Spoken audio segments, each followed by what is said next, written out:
Every day, hundreds of khaki-clad tourists arrive in Kenya's national parks in search of the ultimate safari. They're not just interested in wildlife, they also hope for an insight into the indigenous culture. In most cases, money generated by these safaris ends up in the pockets of the big tourist operators, the main beneficiaries of Kenya's wildlife. Now, a community of enterprising Maasai, one of Kenya's best-known indigenous tribes, is combining its pastoral lifestyle with that of the modern tour operator. Liwa Wildlife Conservancy partnered the Maasai in the project. They called it Il Ngwesi, the people of the wildlife. Like two other stories in Think Global, Act Natural, Il Ngwesi has been recognised by a new awards scheme, the Equator initiative, set up by the UN Foundation and UNDP to mark the efforts of poor communities in protecting biodiversity. After winning financial backing from several donors, the Maasai built an exclusive 16-bed ecotourism lodge within a 16,500 acre reserve. Running it gives the Maasai much-needed paid jobs. We don't have husbands, but we have children. Due to that, we are employed and we can support our children. James Kinyanga is the guest relations manager. He explains how the money helps all 6,000 community members.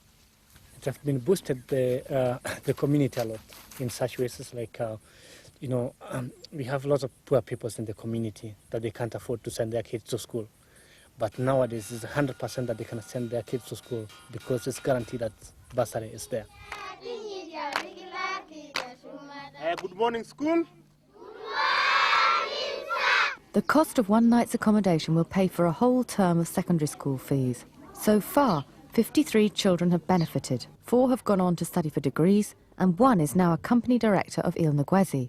We have done a campaign that people should bring children to school because that is the only, what you can give your child these days is education. Money from tourism means the community at last has proper communication systems, radio, roads and a vehicle. Vital lifelines in this remote area if anyone falls sick or has an accident. A Maasai warrior had been bitten by a highly poisonous black mamba snake. Without radios, we have to send someone from the villages all the way to here to tell us about the snake. The warrior was rushed to hospital along with the black mamba to make sure the right antidote was given. Thanks to the project, the victim survived. Yeah, in fact, the wild animals, we had a lot of conflicts because they are killing our domestic animals and even our people. Then the people became friendly to the wild animals because now they are getting benefits through their wildlife. And the wildlife gain because they're being protected, like Omni, this endangered black rhino, recently brought to the reserve.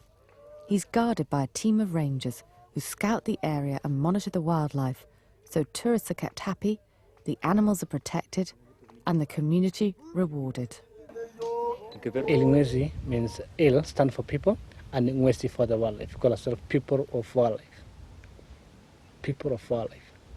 It's now trying to preserve this wildlife and conserve this kind of nature, this kind of environment, so that our young kids and also the other people from the other countries can come to our place and see that you're still having the animals and still having the bush and everything.